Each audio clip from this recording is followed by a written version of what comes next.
Good morning विद्यार्थी मित्रों, उमा विद्या संकुलनी YouTube channel अंदर तमारा बधानुं हार्दिक स्वागत है।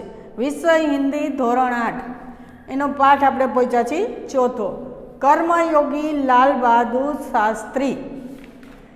तो सौथी पहला तो कर्मयोगी तो के अपने कर्मों एटले के काम पर ध्यान देने वाले के फळनी आशा राख्या वगर काम करूँ एवा ज आपणा लाल बहादुर शास्त्री छे के जे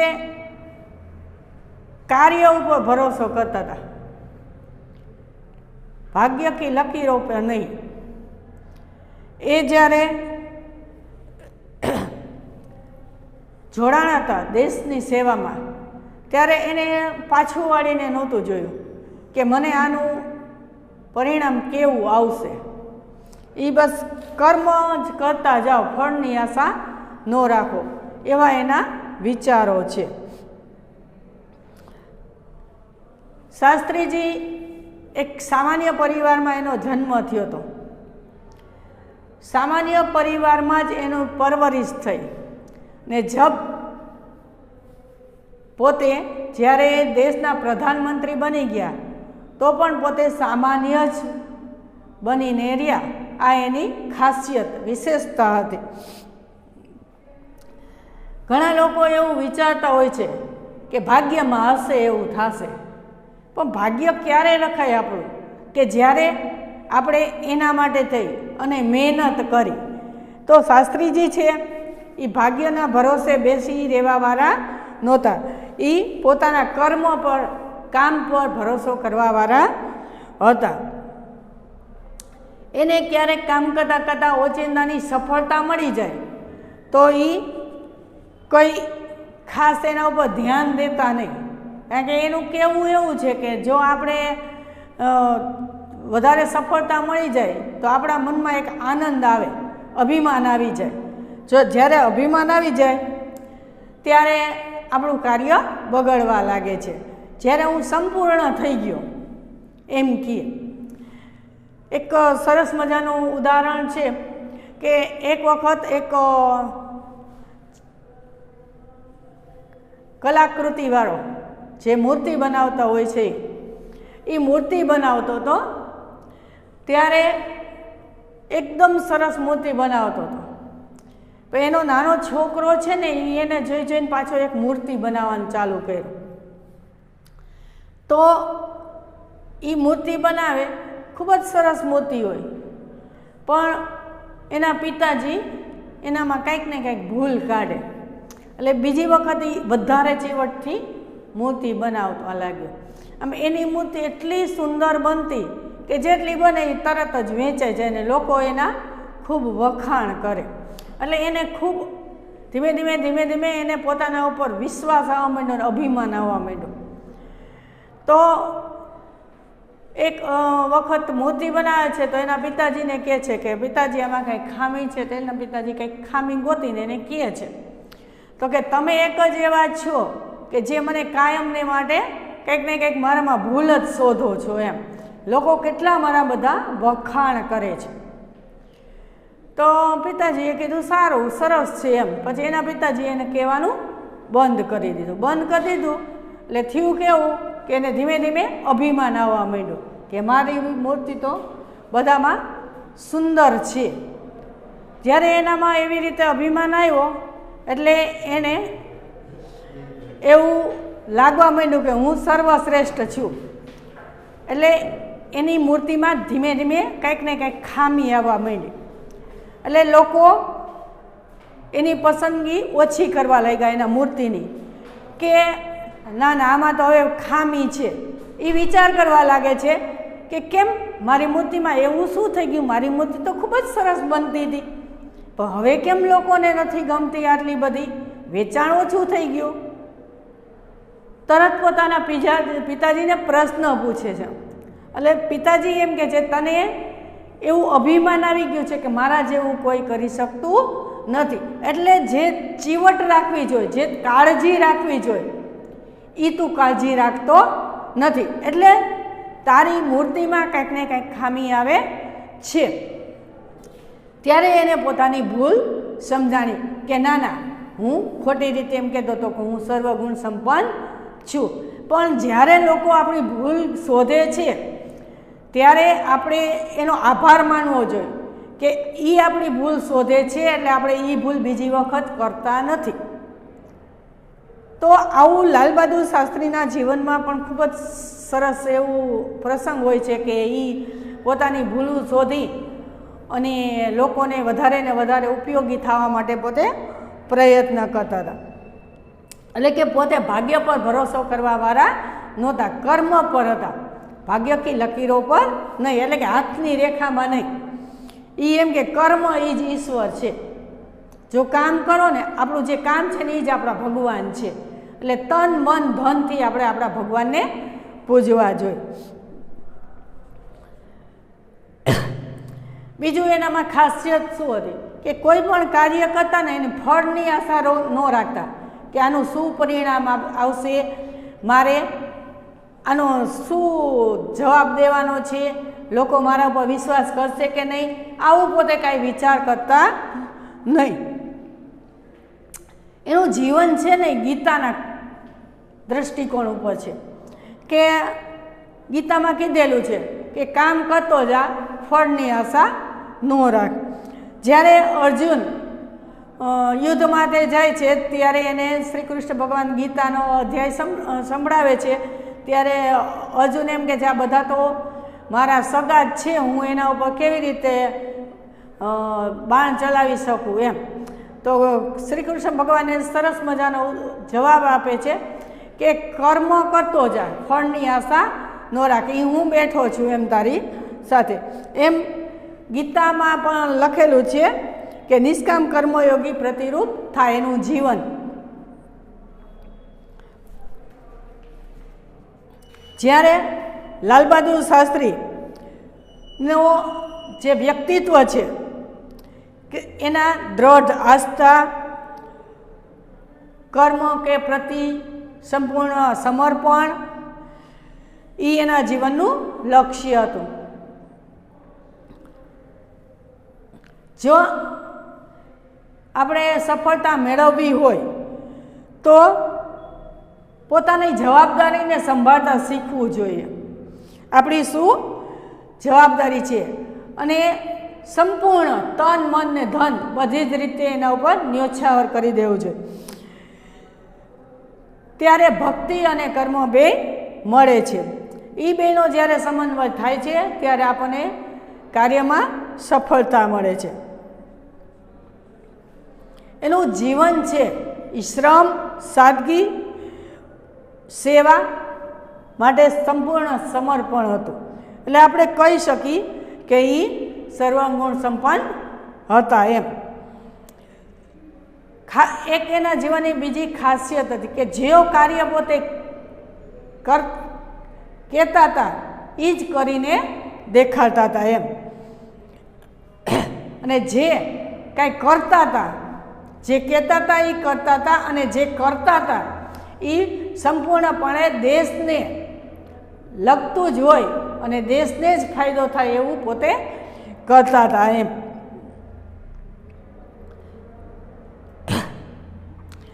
પંડિત નહેરુ છે એનું જે રાજનીતિક વિરાસત છે એ નહેરુજી પછી પોતે સંભાળ્યું હતું એમ. અને એની સાથે પોતે જીવનભર લગાડી. એની એક વિશેષતા હતી, મેં કીધું ને कि उसका जन्म सामान्य परिवार में हुआ था, सामान्य परिवार में ही उसकी परवरिश हुई और जब वे देश के प्रधानमंत्री बने तो भी वो सामान्य ही बने रहे. खास છે યાદ રાખજો. એના જીવનમાં વિનમ્રતા, સાદગી અને સરળતા એનો સમન્વય હતો એમ. પોતે બાપુ એટલે કે ગાંધીજીના જ્યારે એની સાથે સંપર્કમાં આવ્યા ત્યારે ગાંધીજીના એ અનુયાયી બની ગયા. ગાંધીજી એને ખૂબ પ્રિય હતા અને ગાંધીજીના એક આહવાનથી એટલે કે બાપુના એક આહવાનથી એને જે કોલેજમાં પોતે ભણતા હતા એ ભણવાનું છોડી દીધું અને ગાંધીજીની સાથે આંદોલનમાં જોડાઈ ગયા. ડૉક્ટર ભગવાનદાસ અને બાબુ એ બેનો પ્રભાવ એના જીવન ઉપર પડેલો રહ્યો છે. આ બેના નામ આપણે યાદ રાખવાના છે અને દરેક લોકોને એના સાથે જોડાવા માટે થઈ અને એક આમંત્રણ એટલે કે એની સાથે જોડાવાનું બધાને સહયોગ આપ્યો, પ્રેરિત કર્યા. આમ લોકો ઘણા બધા જોડાણા એમ. એવી રીતે એક બાઇબલની યુક્તિ છે કે વિનમ્ર ही પૃથ્વી કે વારિસ હોંગે. વિનમ્ર, જે માણસ વિનમ્ર છે એ જ હવે પછી આ પૃથ્વીનું એટલે કે આપણા દુનિયાનું રાજ ચલાવી શકશે. જે લોકોમાં અભિમાન છે એ લોકો આગળ આવી શકતા નથી. એટલે ખાસ યાદ રાખજો, એક ગીતાની પંક્તિ અને બાઇબલની પંક્તિ, એ બે પ્રશ્ન આપણે છે. તો કે વિનમ્ર ही પૃથ્વી કે વારિસ હોંગે. ગાંધીજીના આહવાનથી એણે સ્કૂલ છોડી દીધી હતી અને બાકીની ભણવાનું એણે કાશી વિદ્યાપીઠમાં પૂરી કરી હતી એમ.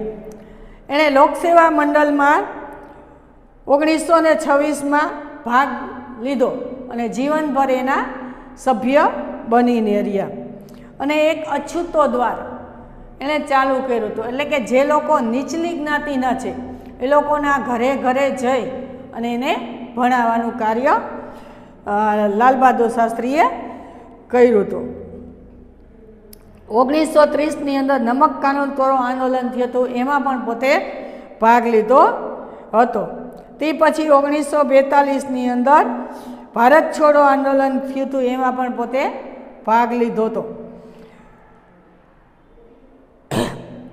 એના એ 12 વર્ષની અંદર પોતે 7 વાર જેલ ગયા હતા. આ બધા જુદા જુદા આંદોલન કર્યા હતા, એમાં એને 12 વર્ષની અંદર એને 7 વાર જેલ થઈ હતી. અને 1942ની જે જેલ થઈ હતી એ સૌથી મોટી 3 વર્ષ સુધી પોતે જેલમાં રહ્યા હતા. પણ જેલમાં રહીને પોતે દેશ સેવાને લગતા કાર્યો કરતા રહ્યા.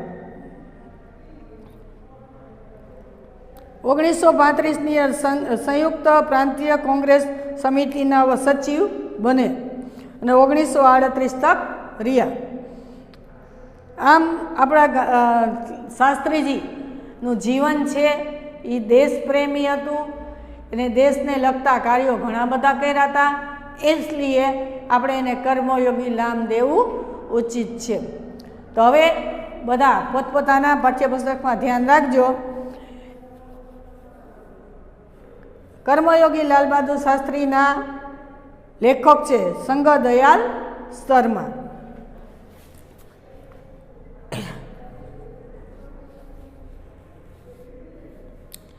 शास्त्री जी के नाम के साथ कर्मयोगी विशेषण जोड़ना बिल्कुल उपयुक्त है. એટલે કે શાસ્ત્રીજીના નામ સાથે કર્મયોગી લગાડવું ખૂબ જ સહેલું અને સારું લાગે છે, ઉચિત લાગે છે. क्योंकि मुझे तो उनका सारा जीवन ही कर्म से भरा हुआ मालूम पड़ता કે મને તેનું આખું જીવન જ કર્મથી ભરેલું, એટલે કામ કરતો જા, ફળની આશા ન રાખ, એવું એનું જીવન મને लागे छे. शास्त्री जी सामान्य परिवार से ऊपर उठकर देश के प्रधानमंत्री के जिस महत्वपूर्ण पद पर पहुँचे उसका रहस्य उसके कर्मयोगी होने में ही छिपा हुआ है. શું કહે છે કે જ્યારે એનો જન્મ સામાન્ય પરિવારમાં થયો હતો, ત્યાંથી ઊંચા પદ ઉપર દેશના પ્રધાનમંત્રી બન્યા, મહત્વપૂર્ણ પદ ઉપર પહોંચ્યા, એનું બધું જ રહસ્ય કર્મયોગી હોવામાં જ છે એમ. એટલે કામ કરો તો જ લોકોને વહાલા લાગો, એટલે એનું આખું જીવન છે એ કર્મમય જ હતું. वे उन लोगों में भी नहीं थे जो भाग्य के भरोसे करके बैठे रहते. એ એવા પણ નહોતા બીજા લોકોની જેમ કે ભાગ્યમાં હશે એવું થાય, પણ ભાગ્યમાં આપણે કામ કરો તો આપણને એનું ફળ મળે. ખાલી બેઠા બેઠા એમ થાય કે આપણે રાજા બની જવું છે, આપણે તો મોટા મિનિસ્ટર બની જાવ છે, પણ ક્યાંથી બની? એવા કાર્ય તો આપણે કરવા જોઈએ ને. તો શાસ્ત્રીજી પણ એવા જ હતા કે ભાગ્યમાં હશે એ નહીં, પણ હું કામ કરીશ તો ભાગ્ય ચોક્કસ મારી પાસે આવશે. बल्कि वे उन लोगों में से थे जो उसके जिनको अपनी हथेली की लकीरों की वजह अपने चिंतन और कर्म की शक्ति पर अधिक भरोसा होता है. એ શું પોતાના હાથની રેખામાં શું લખેલું છે એમાં નહોતા, પણ પોતાની શક્તિ ઉપર એને ભરોસો હતો કે હું કામ કરીશ તો ચોક્કસ મને એનું ફળ પ્રાપ્ત થશે એમ. और वे क्रमशः अपने जीवन का रास्ता बनाते हुए आगे बढ़ते. અને એ પોતાનો રસ્તો પોતે જાતે જ બનાવતા જાય છે. નદીને કોઈ દિવસ પોતાનો રસ્તો કોઈને પૂછવાની જરૂર નથી, એ પોતાનો રસ્તો જાતે જ બનાવે છે. એમ શાસ્ત્રીજી પણ નદીની જેમ પોતાનો રસ્તો આગળ આગળ આગળ આગળ બનાવતા જ જાય છે. કેવી રીતે? પોતાના કર્મ પર.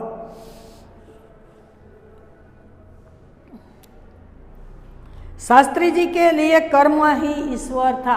आपण याद रखो कि कर्म एनु काम ही ज एनो भगवान हतो.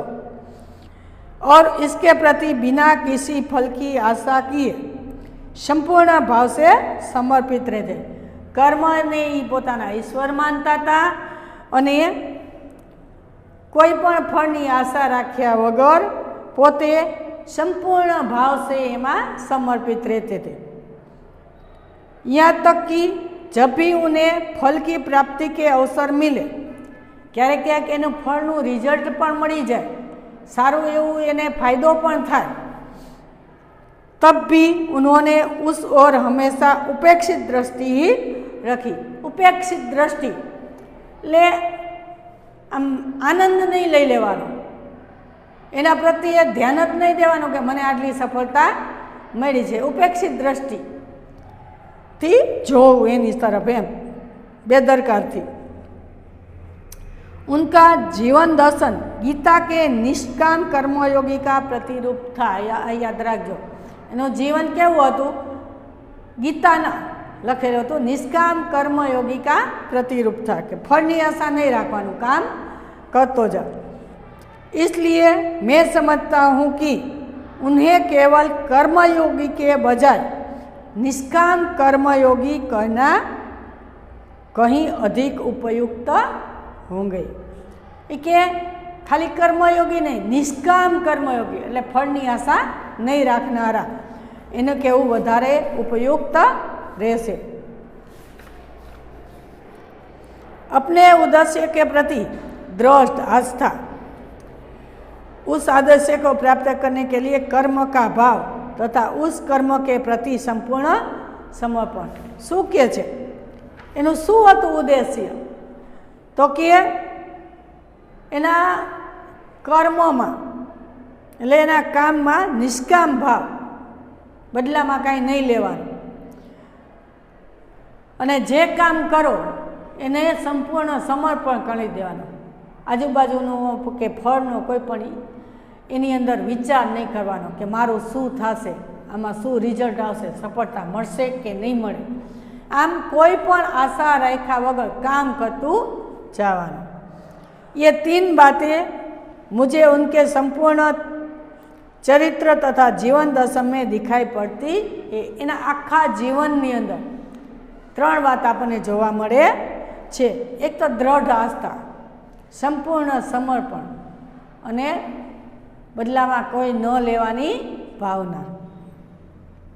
अपने एक भाषण में उन्होंने इसी तरह के विचार व्यक्त करते हुए कहा था, यहाँ तक कि भले ही आप राजनीतिक क्षेत्र या सामाजिक क्षेत्र या किसी अन्य क्षेत्र में कार्य करते हैं, तो कि तमे राजकारण में कि कोई बीजी जगह काम करता हो, तो यदि आप उसमें सफल होना चाहते हैं, जो तमारे एमां सफलता मेळववी छे, तो अपने दायित्व या पूरी तरह से निर्वाह करना चाहते हैं कि तमारी जवाबदारी निर्वाह दायित्व एटले जवाबदारी, तमारी जवाबदारी ने पूर्ण रीते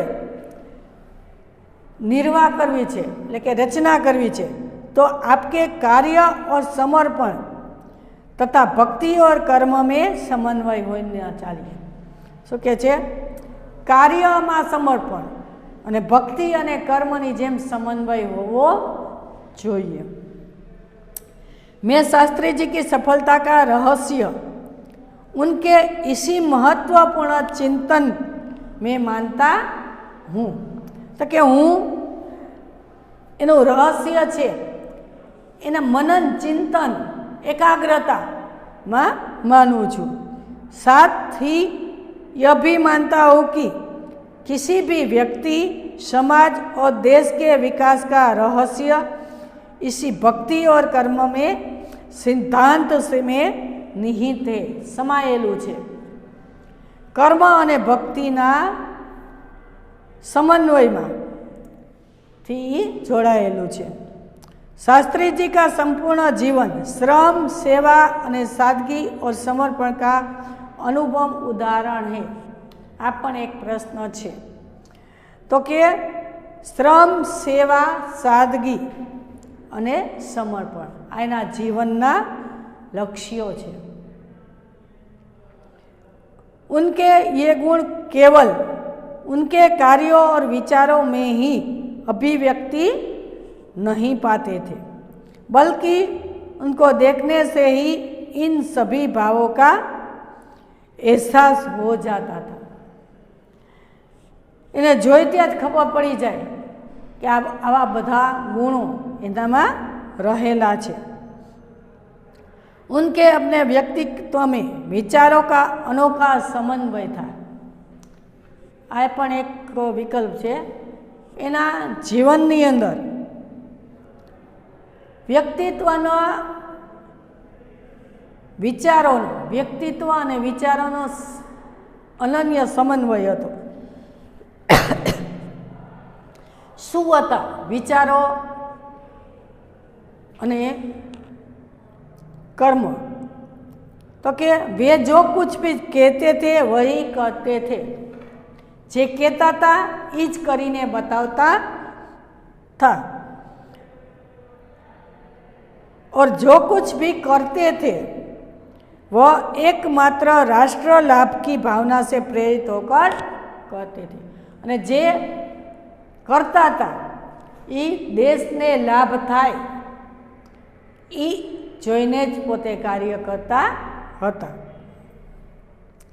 मुझे लगता है कि यह उनके चरित्र की एक बहुत बड़ी विशेषता थी। आ एना जीवननो एक खूब ज मोटी विशेषता थी कि जो कई करता कहते थे ई ज करते थे ने जे करता था ई ज राष्ट्र भावना ने लईने ज करता हता। जिसके कारण देशवासी उन पर इतना अधिक विश्वास करते थे અને એને લઈને જ લોકો એના પર વધારે વિશ્વાસ કરતા હતા और उन्हें चाहते भी थे અને એને પસંદ પણ કરતા હતા। पंडित नेहरू की समृद्ध राजनीतिक विरासत को संभालना और उसे आगे ले जाने का काम कम कठिन नहीं था।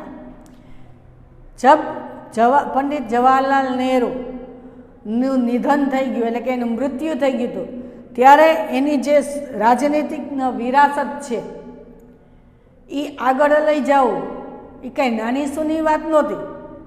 ई कार्यने शास्त्रीजीए संभाळ्युं अने आगळ लई गया। लेकिन देश ने उस समय साफ साफ देखा कि उसे संभालने की ताकत शास्त्री जी के में ही है। लोकोए जोयुं कि आ बधी ज आवड़त शास्त्री जी में छे और शास्त्री जी ने अपने निर्मल चरित्र और दृढ़ संकल्प शक्ति द्वारा देश की इस आकांक्षा को पूरा किया। અને શાસ્ત્રીજીએ આ કાર્ય પૂરું કરીને સફળતા મેળવીને દેખાડી દીધું કે પોતે એ જ એવો રાજનીતિજ્ઞ છે કે જે દેશ માટે મરી મીટે। शास्त्री जी की एक सबसे बड़ी विशेषता यह थी कि याद रखो कि वे एक सामान्य परिवार में पैदा हुए थे, सामान्य परिवार में ही उनकी परवरिश हुई और जब वे देश के प्रधानमंत्री जैसे महत्वपूर्ण पद पहुँचे तब भी वह सामान्य ही बने रहे। एनो जन्म एक सामान्य कुटुंब में थयो हतो अने ई सामान्य परिवार में ज एनी परवरिश थई, एटले नानेथी मोटा थया। पण एनी खासियत ई छे के पोते मोटा प्रधानमंत्री बनी गया छतां पण पोते पोतानुं जीवन सादगीथी ज वितावता हता। आ एनी विशेषता हती। विनम्रता, सादगी और सरलता उनके व्यक्तित्व में एक विशिष्ट प्रकार का आकर्षण पैदा करते थे। विशिष्ट प्रकारનું एक आकर्षण હતું। શું? सरलता, विनम्रता, सादगी एनी खासियत थी। इस दृष्टि से शास्त्री जी का व्यक्तित्व बापू के अधिक करीब था। पोतानी सादगी ने लीधे वे गांधीजी नी खूब ज नजीक था। आमां गांधीजी ने खाली बापू कहीने ज बोलावे छे, याद राखजो। तो कि एना जीवनथी खूब ज नजीक होता। और कहना न होगा कि बापू से प्रभावित होकर ही सन 1921 में उन्होंने अपनी पढ़ाई छोड़ दी। बापूना कहेवाथी ज एणे पोतानी पढ़ाई एटले के भणवानुं छोड़ी दीधुं हतुं। तो આપણે અત્યારે આટલું રાખી અને પછીના નેક્સ્ટ પીરિયડમાં મળશું ત્યારે આગળની ચર્ચા કરીશું।